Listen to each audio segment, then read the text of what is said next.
Alors, ça fait un mois maintenant qu'on prêche sur le pardon,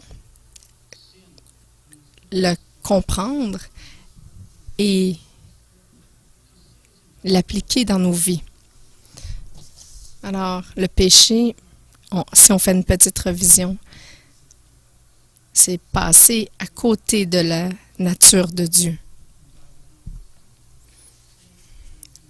Le péché, c'est de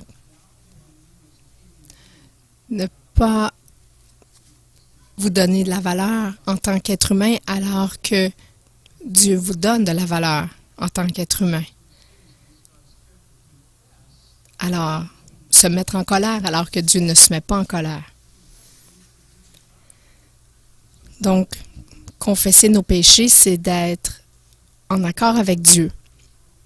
Alors, si Dieu dit quelque chose est mauvais, on dit « Oui, c'est vrai, Dieu, tu as raison, c'est mauvais. » Comme d'avoir une attitude hautaine ou envers quelqu'un ou d'une manière qu'on aurait agi si Dieu dit c'est mauvais, c'est pas bon que tu te sois mis en colère. Il faut pas argumenter avec Dieu et dire oui, mais il m'a mis en colère. Il faut juste appliquer et dire ah oui, c'est vrai Dieu, tu as raison. C'était une mauvaise attitude.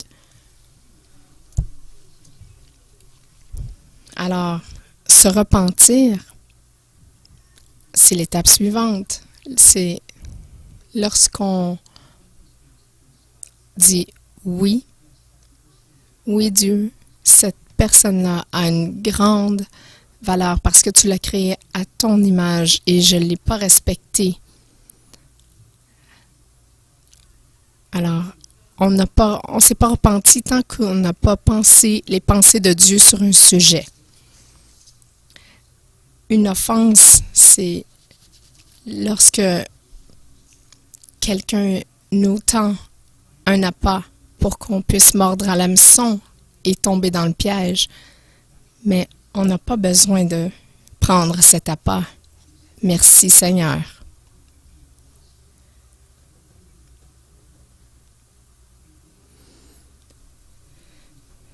Et le pardon, c'est de laisser aller, libérer toute dette.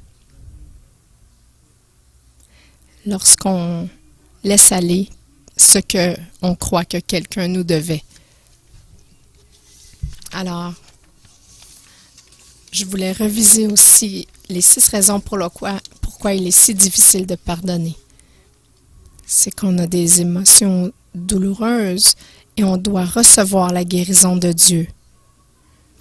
Parfois, c'est une perte personnelle qu'on a, mais on ne l'aura plus jamais. Alors, il faut le redonner à Dieu, laisser aller ce qui a été perdu. Ça peut être aussi un sentiment d'injustice qui fait que c'est difficile de pardonner. Mais il faut laisser tomber notre besoin de justice. On laisse entre les mains de Dieu. Ça peut être un manque d'empathie. Parce que les gens blessés blessent des gens. Et la meilleure manière de pardonner, c'est de comprendre la douleur de cette personne-là qui nous a blessés. On a aussi un changement forcé. Peut-être qu'on se sent lésé parce qu'on perd notre travail. Mais il faut laisser de la place à la main de Dieu parce que peut-être que Dieu voulait que vous quittiez cet emploi. Parfois, Dieu permet des mouvements ou des changements dans nos vies pour nous amener ailleurs.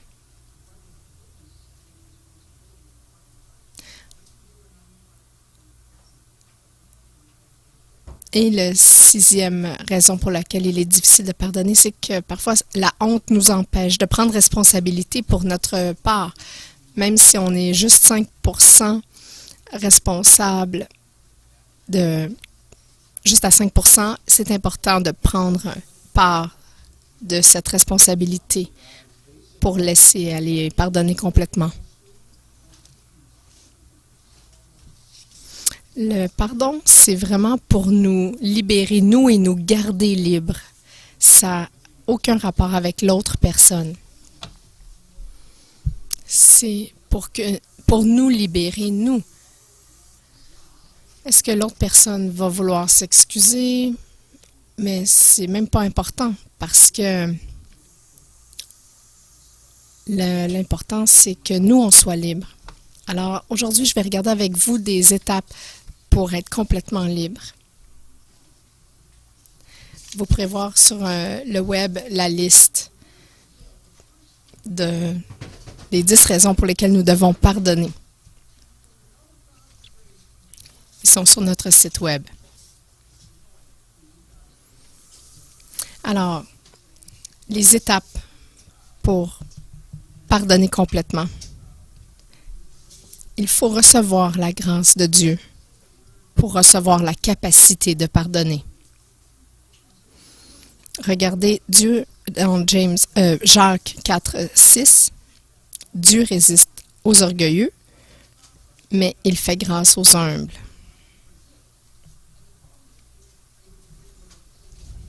Si nous refusons de prendre l'appât et d'être offensés, si on refuse que l'orgueil prenne racine dans nos cœurs, ben Dieu nous promet de nous donner la grâce. Alors nous pourrons pardonner.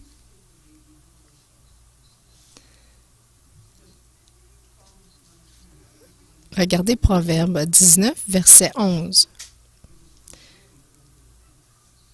L'homme qui a de la sagesse est lent à la colère et il met sa gloire à oublier les offenses. C'est sage de ne pas prendre l'appât et de ne pas prendre offense. De ne jamais manquer les opportunités de grâce de Dieu, c'est de la sagesse. On a besoin de sa grâce pour vivre. Et ça protège notre cœur de l'amertume. Regardez le prochain verset, Hébreux 12, verset 15. Veillez à ce que nul ne se prive de la grâce de Dieu. À ce qu'aucune racine d'amertume poussant des rejetons ne produise du trouble et que plusieurs n'en soient infectés. Et c'est ça le problème, c'est pas juste nous. Si on manque la grâce de Dieu, ça peut nous affecter nous, notre épouse, nos enfants, les gens avec qui on travaille, les gens qu'on côtoie à l'église. C'est comme une maladie qui se répand de façon contagieuse. Si on reçoit la grâce de Dieu, nos cœurs sont protégés, recouverts de la grâce de Dieu. Sinon, notre cœur est vulnérable à l'amertume et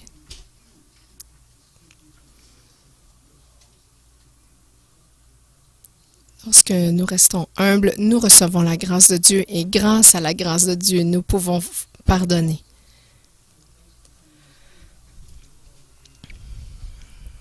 Et à propos des offenses dans le passé, qui sont arrivées dans le passé, la réponse c'est la même. Commencez maintenant avec la grâce de Dieu. Alors, à partir de maintenant, je vais refuser de manquer la grâce de Dieu. C'est de la sagesse pure. Alors, lorsque l'offense arrive, je reçois la grâce de Dieu. La deuxième étape, c'est de reconnaître ma perte. Parce que la plupart des gens, lorsqu'ils sont offensés, ils disent « Ah, je suis chrétien, il faut que je pardonne. » Mais il y a un mécontentement qui reste à l'intérieur. Lorsqu'on pardonne sans comprendre tout ce qui se passe en dedans de nous, toutes les implications et les conséquences de la manière dont on a été lésé. Ah, j'ai manqué un verset, je vais vous le donner. Proverbe 20, verset 25, qui dit C'est un piège pour l'homme que de prendre à la légère un engagement sacré. Dieu, je les pardonne.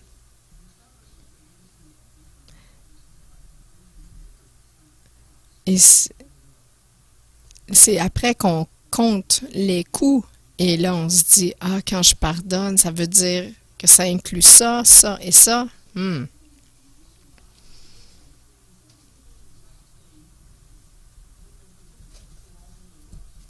Il faut comprendre quelle était l'offense avant de pardonner, parce qu'on se demande après, mais c'est quoi qui m'alourdit comme ça? C'est quoi la douleur sourde que j'ai à l'intérieur? Pourquoi j'ai encore du ressentiment envers cette personne-là? Je l'ai pardonné. Alors, on réalise que ce que la personne nous a fait nous a offensé beaucoup plus qu'on pensait. Mais là, on se dit, ah, je l'ai déjà pardonné, alors j'avale. Et c'est là qu'on va dans la vie, on continue à poursuivre la vie sans pardon complet.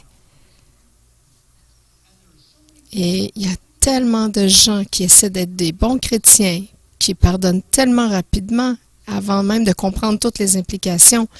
Parfois, une semaine plus tard, un mois plus tard, un an plus tard, ils découvrent les incroyables conséquences de ce que la personne leur a fait. Mais là, ils se disent, il faut juste que je vive avec parce que j'ai déjà pardonné. Mais là, ils évitent les gens, l'amertume s'installe graduellement. Alors, vous voyez, un pardon trop rapide est parfois incomplet.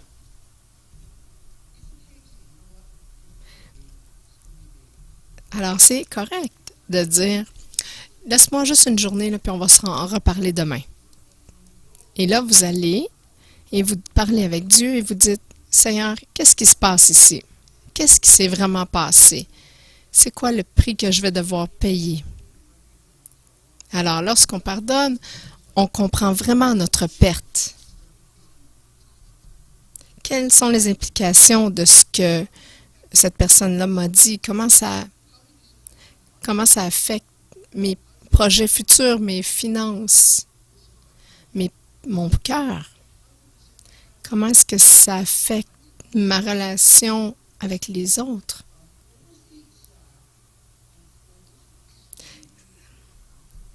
C'est quoi le coût exact et complet de tout ça? Reconnaissez votre perte.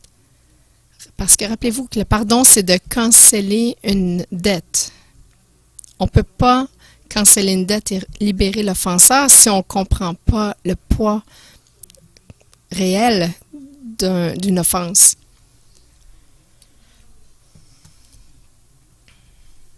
Alors, il y a une troisième étape. Je dois révéler mes blessures, mettre ça en mots.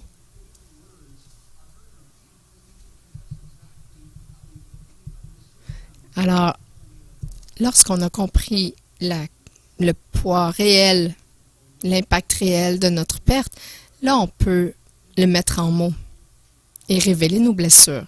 Regardez Psaume 17, verset 1. Éternel, prête l'oreille à ma prière, faite avec des lèvres sans tromperie.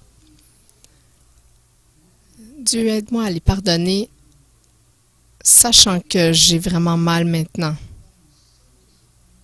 Je suis tellement désappointée. Aide-moi à les pardonner, sachant que ça va vraiment me coûter cher de les pardonner.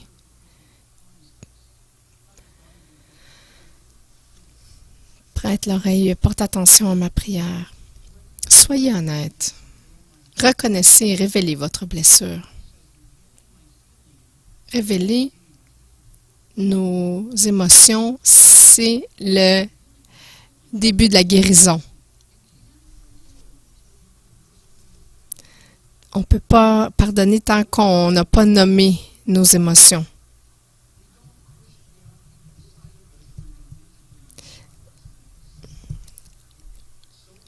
Il ne faut pas mettre tout ça en dessous de nous, ravaler, parce que ça va nous faire mal plus tard.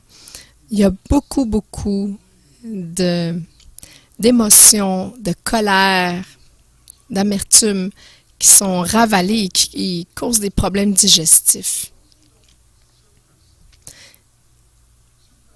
Donc, il ne faut pas réprimer nos blessures en les ravalant, mais il ne faut pas non plus les minimiser et supprimer nos blessures.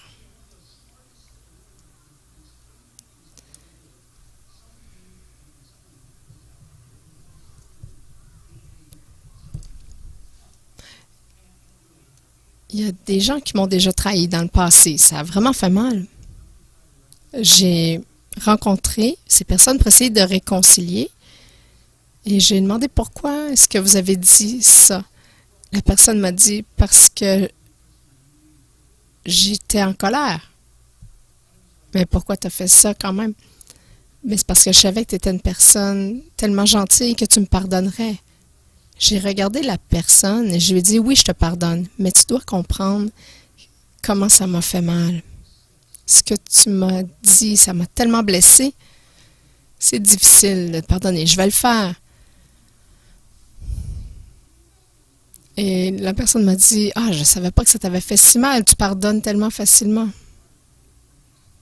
Mais ça a été tellement important que je le dise parce que ça a permis au processus de réconciliation de se produire.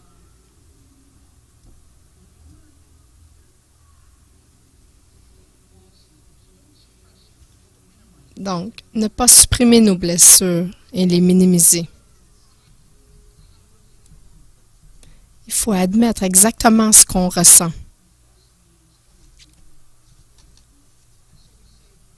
Rappelez-vous que confesser, c'est d'être d'accord avec Dieu.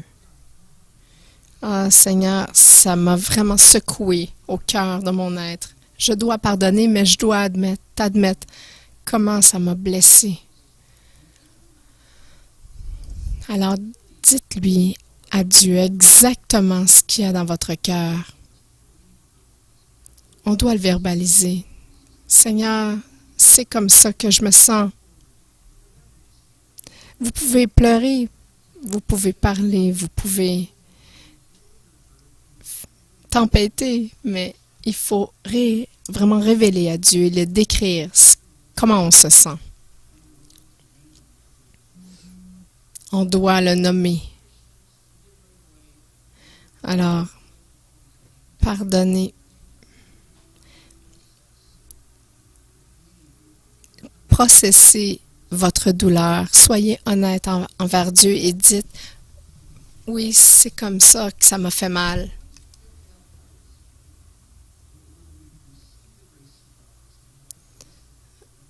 Lorsqu'on va avoir la grâce de pardonner, on va pouvoir, lorsqu'on va avoir la grâce de Dieu pour reconnaître la pleine étendue de notre perte, et on doit révéler à Dieu la douleur que ça nous cause. Et ensuite, on peut libérer notre offenseur. C'est une fois qu'on a complètement compris comment notre offenseur nous a blessés, là, on peut le relâcher. Ils vont peut-être jamais nous demander pardon, mais c'est pas grave parce que c'est dans votre camp. Regardez le verset dans Jean 20, 23. À quiconque vous remettrez les péchés, ils sont remis. À quiconque vous les retiendrez, ils sont retenus. Alors, qu'est-ce que ça fait, ça? De relâcher, libérer notre offenseur.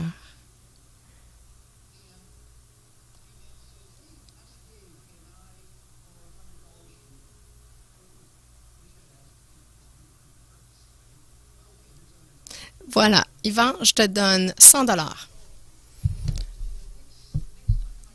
La prochaine fois que je le vois, dès que je vois son visage, je pense aux 100 $ que je lui ai donnés.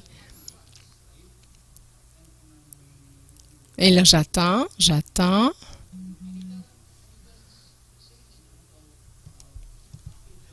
Et là, je me dis, bon, peut-être qu'il a juste oublié, mais la prochaine fois, je m'attends à avoir 100 $.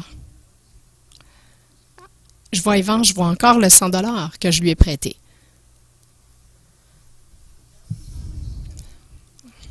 À chaque fois que je le vois, si je lui pardonne pas, ça fait partie de son identité et de notre relation. Mais là, si je dis à Yvan, je te pardonne, c'est un terme bancaire. De pardonner une dette, c'est vraiment de relâcher la personne. Et là, si je lui dis, Yvan, je te pardonne. Regardez, le 100 $ est disparu. La feuille est tombée. La feuille qu'il tenait est partie, est tombée. Alors, je n'ai plus d'amertume, je n'ai plus le souvenir de cette dette. Ça n'affecte plus notre relation.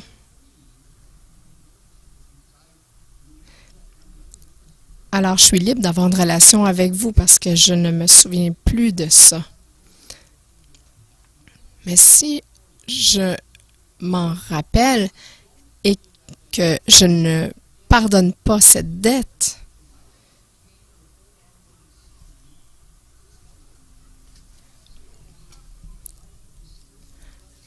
il va avoir, à cause que j'ai une autorité spirituelle, je vais mettre mon jugement spirituel sur lui et les autres personnes vont commencer à avoir le même genre de problème avec lui parce que j'ai attaché cette dette sur lui à cause de mon autorité spirituelle.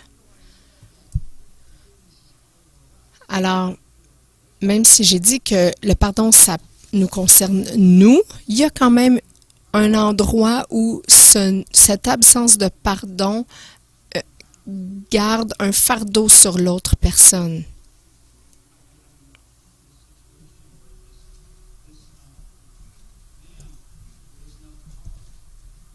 Il y a cette situation où il y avait un homme qui était alcoolique, son fils a dit « Moi, je ne serai jamais comme mon père ». Mais à cause du fait qu'il gardait ce péché en lui, il se focusait là-dessus, mais le fils est devenu un alcoolique. Un jour, le fils est devenu chrétien et il a appris à pardonner son père. Le fils a été délivré, mais le père était encore dans l'alcool. Un jour, Dieu lui a montré ce verset. Si tu retiens ce péché sur ton père, il va être retenu. Alors, lorsque le fils s'est rappelé de ça, il s'est repenti d'avoir gardé ce péché d'alcool sur son père. Et imaginez-vous que son père lui a appris qu'il avait arrêté de boire. Le fils avait cette autorité spirituelle sur son père qui empêchait son père d'être libre parce que son fils voyait toujours l'alcoolique en lui. Alors, le pardon nous libère nous, mais ça libère aussi l'offenseur.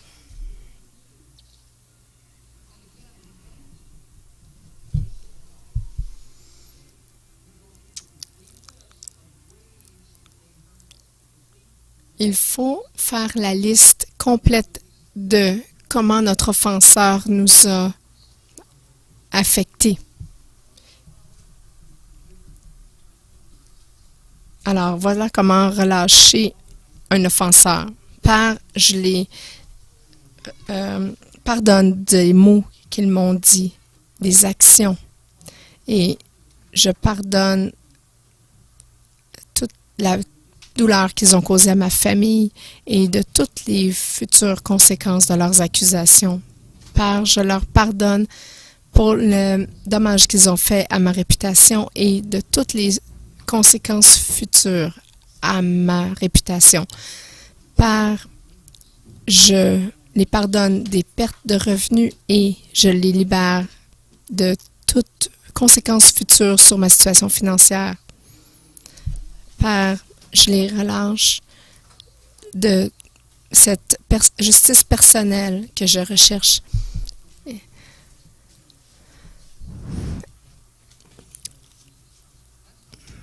Et je m'appuie sur le pardon complet de cette dette qui a été payée au complet par Jésus-Christ sur la croix. Voilà comment on pardonne complètement. Vous prenez la liste complète et vous allez à travers les étapes 2 et 3 de reconnaître votre perte et révéler les blessures pour les relâcher complètement. Ça peut prendre 10-15 minutes d'écrire et de prier ça, mais faites-le parce que vous voulez être complètement libre. Vous ne voulez pas qu'il y a 10 ans plus tard, vous alliez vous rappeler encore de cette offense.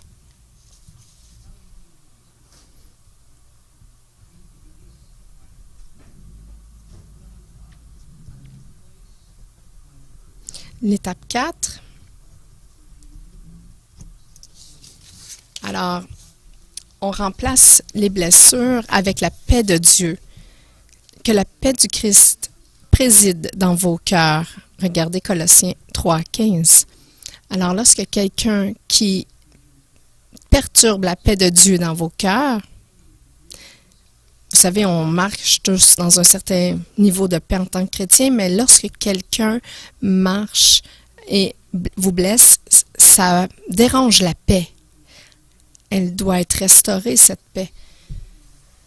Lorsque la paix de Dieu règne dans nos cœurs, on peut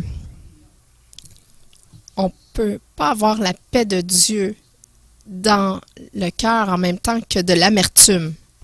Et Dieu a promis dans le 2e verset, Philippiens 4:7, et la paix de Dieu, laquelle surpasse toute intelligence, gardera vos cœurs et vos pensées dans le Christ Jésus.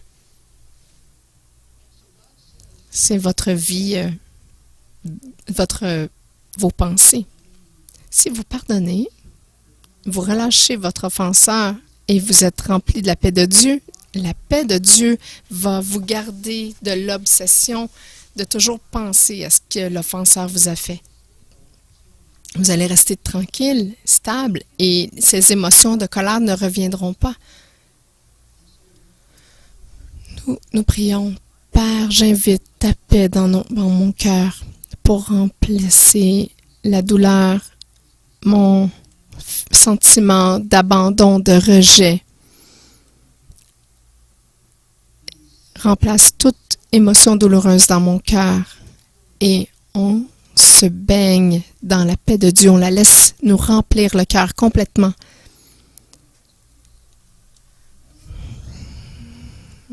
Ne faites jamais seulement que pardonner et continuer votre chemin. Ne bougez pas tant que vous ne vous sentez pas rempli de la paix de Dieu dans votre cœur. Parce que sinon, vous allez boiter tout le reste de votre vie. On prie et on invite la paix de Dieu dans notre cœur.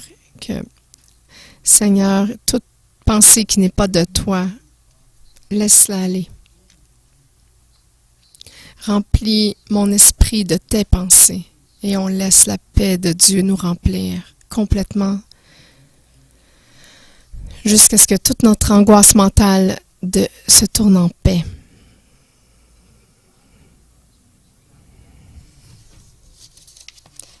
Alors, on coopère avec la paix de Dieu en faisant ce que Philippiens nous recommande. Regardez Philippiens 4:8. Au reste, frères, toutes les choses qui sont vraies, vénérables, toutes les choses qui sont justes, pures, aimables, toutes les choses qui sont de bonne renommée, s'il y a quelques vertus et quelques louanges, que ces choses occupent vos pensées. Déclarez ces pensées qui établissent la paix dans votre cœur et votre esprit.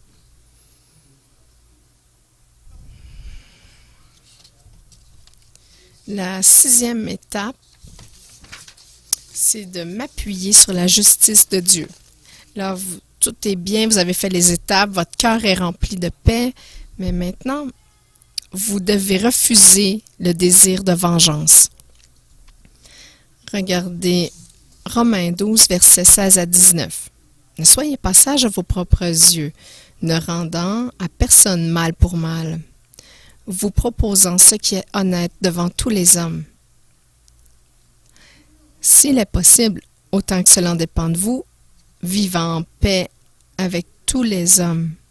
Ne vous vengeant pas vous-même, bien-aimés, mais laissez agir la colère, car il est écrit « À moi la vengeance, moi je rendrai, dit le Seigneur. »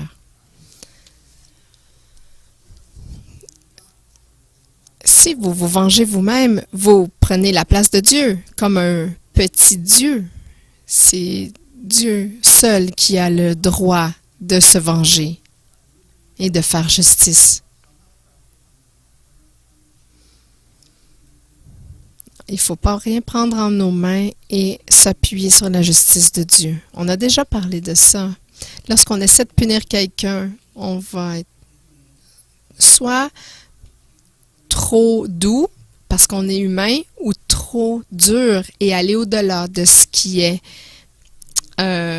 approprié de faire pour l'action mauvaise. On va toujours être trop doux ou trop dur. Alors, laissons Dieu.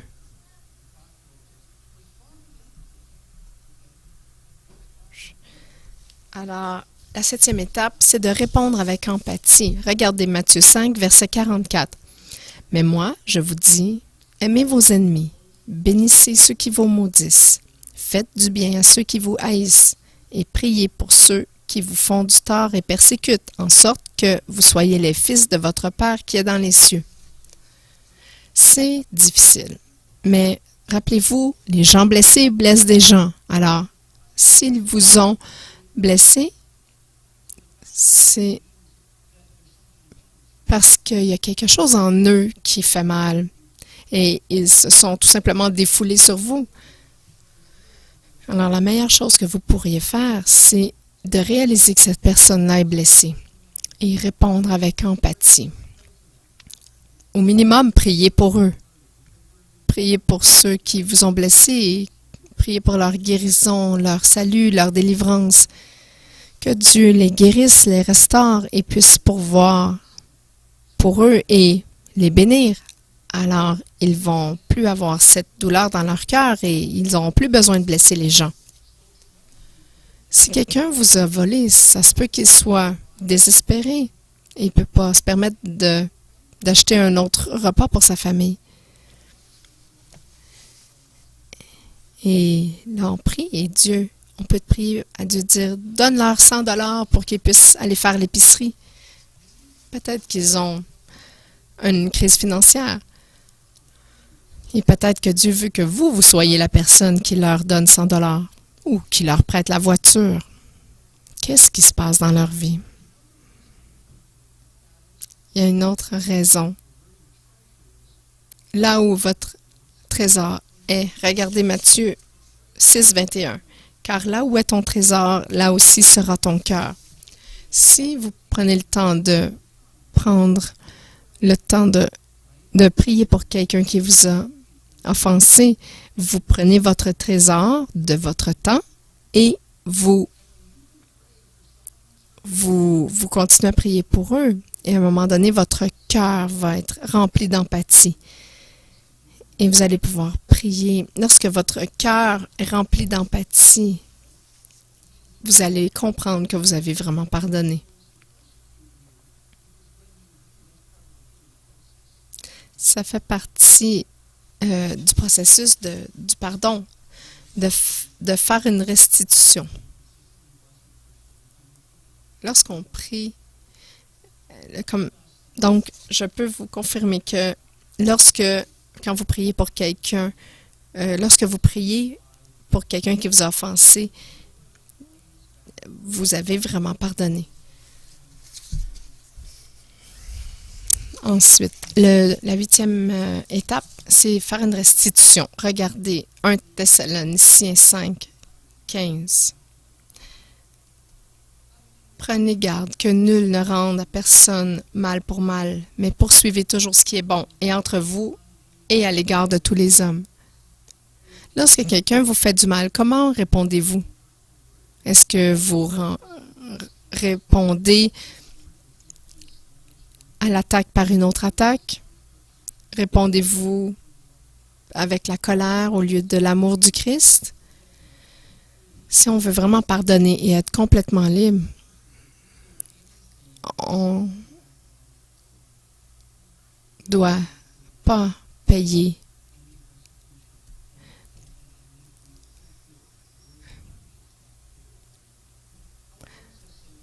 On dit pas juste ah, tu es insensible et c'est pour ça que j'ai dit ce que j'ai dit. C'est pas ça faire une restitution. Lorsque tu as dit ce que tu as dit, ça m'a vraiment blessé et j'ai réagi de manière inappropriée. Je m'excuse d'avoir réagi comme ça. Pardonne-moi pour de la manière que je t'ai parlé. Mais votre cœur est droit.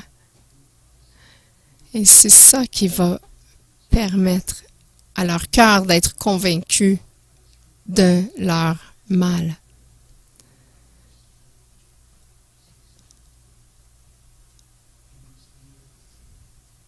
Pardonne-moi de t'avoir répondu agressivement. Je suis complètement désolée. C'était au-delà de mes paroles ont dépassé mon cœur.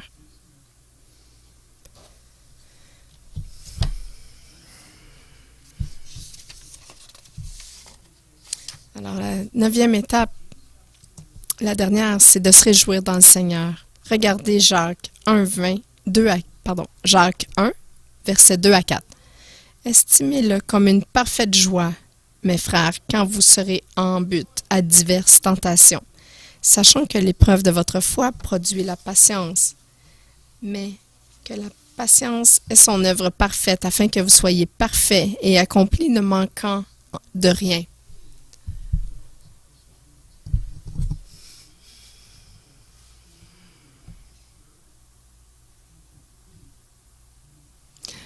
La maturité, d'être complet. Pourquoi est-ce qu'on nous demande d'être joyeux dans l'épreuve? C'est que Dieu nous a prendre chaque mal qui nous a été fait et va le tourner pour du positif, pour sa gloire. Alors, lorsqu'on se fait léser, même si on ne comprend pas, on dit, Dieu, je sais que tu ne m'as pas envoyé ça toi-même, mais tourne-le en bien. Qu'est-ce que tu veux faire avec moi? Tu veux développer la patience, l'empathie, la compassion, la générosité, l'humilité? Montre-moi, Père.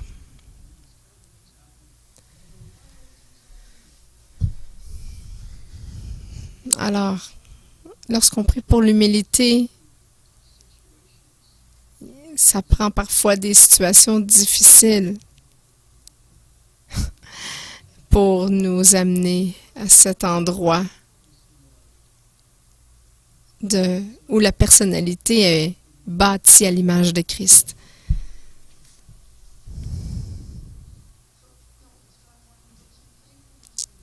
Dieu veut bâtir des choses dans votre vie.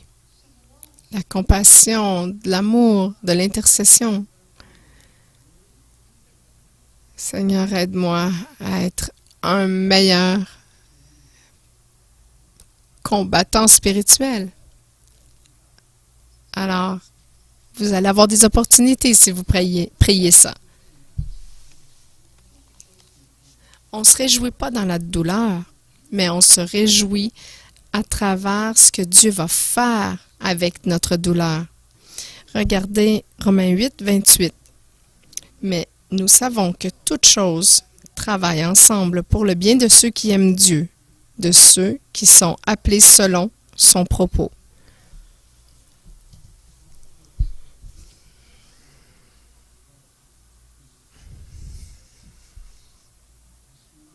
Et ça, c'est vous et moi. Nous tous qui sommes appelés selon son objectif, son but. Dieu ne gaspille jamais aucune douleur. Alors, Dieu maximise cette douleur. Enseigne-moi à travers cette situation comment être plus comme Christ. Alors, résumé, comment est-ce qu'on peut vraiment pardonner? En premier, on doit recevoir la grâce de Dieu. Et ensuite, la deuxième étape, on prend le temps de reconnaître ma perte. Ensuite, la troisième étape, allez à Dieu et révélez-lui vos blessures. Comment vous vous sentez. Ensuite, la quatrième étape, vous allez pouvoir libérer votre offenseur. Et la cinquième étape, ça va permettre que la paix de Dieu remplace mes blessures. La sixième étape, on s'appuie sur la justice de Dieu et on ne se venge pas. On ne cherche pas la justice nous-mêmes. La septième étape, on répond avec empathie. Qu'est-ce qui se passe avec toi? Ensuite, la huitième étape, faites restitution. Et la neuvième étape, réjouissez-vous dans le Seigneur. Même si je ne suis pas heureux dans la situation, tourne ça pour ton bien, pour le mieux. Parce que lorsqu'on est offensé et qu'on ne pardonne pas, on ouvre la porte à l'ennemi de nos âmes qui va semer des graines d'amertume, de colère et de jugement dans nos vies et ça va nous rendre esclaves. Et il y a tellement de chrétiens en esclavage aujourd'hui, de nos jours. Lorsqu'on pardonne partiellement, on limite notre liberté en Christ. Et on se trompe en pensant que notre cœur est droit avec Dieu et les autres. Mais en fait, on porte en nous des blessures profondes et on se demande pourquoi on est malade en tant que chrétien. C'est parce qu'on est oppressé à l'intérieur. Lorsqu'on pardonne vraiment, complètement, on se libère dans la liberté qui ferme la porte à tout ennemi. Et ça nous amène dans la joie que Jésus nous a promis. Regardez Jean 10, verset 10. Le voleur ne vient que pour voler et tuer et détruire. Moi, je suis venu afin qu'elles aient la vie et qu'elle l'ait en abondance. Vous ne pouvez pas profiter d'une abondance de vie si vous avez des gens à qui vous devez pardonner. Alors, Seigneur, prends-moi. Levons-nous ensemble. Seigneur, prends-moi, amène-moi dans une aventure, une aventure de découverte. Me prendrais-tu dans une aventure de découverte pour me montrer quelles sont les blessures non résolues dans ma vie? Pardonne-moi d'avoir laissé de côté de la colère, de l'amertume. Pardonne-moi d'avoir mis ça tout loin au fond de moi. Pardonne-moi de l'avoir minimisé, cette douleur. Dieu, montre-moi parce que je veux être libre. Je veux être libéré de tout manque de pardon, toute absence de pardon parce que je veux expérimenter la vie remplie de joie que Dieu m'a promis, que Jésus m'a promis.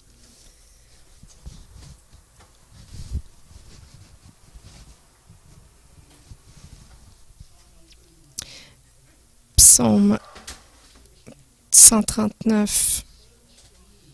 Cherche-moi, Seigneur, trouve-moi, connais mon cœur, teste-moi, connais mes pensées anxieuses, inquiète. Révèle-moi toute voix qui a été offensée en moi. Et Seigneur Dieu, après l'avoir exposée, guide-moi dans la voie de la vie éternelle. C'est ce qu'on fait maintenant, Seigneur. Seigneur, on peut débuter ce processus. Dans les prochains jours, Seigneur, est-ce que tu pourrais m'examiner et me révéler toute offense que j'aurais supprimée? Laisse-moi savoir où est mon cœur, quelles pensées qui ne sont pas de toi, remplies d'anxiété. Examine s'il y a une offense qui est restée en moi et qui doit être enlevée. Et comme tu as promis, conduis-moi dans la voie de la vie éternelle, afin que nous soyons complètement libres, vraiment libres. Seigneur, comment puis-je vraiment pardonner afin d'être vraiment libre? Nous recevons ta grâce maintenant et nous la recevons fraîchement de nouveau. Nous relâchons ces offenses, nous libérons ces offenses en nous, afin d'être complètement libres. Amen. Je vous suggère fortement de prendre ces notes parce que Dieu désire que vous soyez vraiment libres.